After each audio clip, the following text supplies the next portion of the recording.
évidemment, il n'y a aucune glorification ici, et il s'agit pas de faire un lien direct entre la consommation de drogue et les milieux LGBT, mais c'est plutôt le résultat,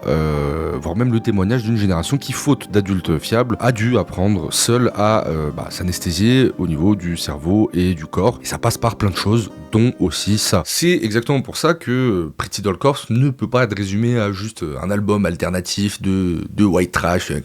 ou à des commentaires TikTok style « Ah, vous avez remarqué, Femtogo dit Sgeg 8 fois dans l'album, c'est incroyable ». Parce que c'est un projet qui raconte cette réalité-là, et qui la rapporte aux yeux de gens, entre guillemets, normaux, qui ne la voient pas forcément. Cette jeunesse issue de milieux précaires, souvent dans la diagonale du vide, qu'on appelle en sociologie les petits blancs, ou pire, la white trash culture, qui est une culture qui a quand même assez souvent gravité autour de la culture hip-hop et rap. Et je sais pas, j'ai toujours eu une fascination, pas forcément saine, pour la white trash culture. Ces familles paumées au fin fond des campagnes, où la misère sociale finit par tordre complètement la morale, où les gens deviennent étranges, immoraux, presque hors humains, parce qu'ils ont plus de règles à respecter. Je pense que ça vient en partie de mon amour pour le film Shaitan de Kim Chapiron, qui est pour moi l'un des meilleurs films d'horreur français, qui m'a fait découvrir cet univers où la pauvreté extrême se mélange à une liberté totale, une absence de limite qui rend le tout terrifiant et fascinant à la fois.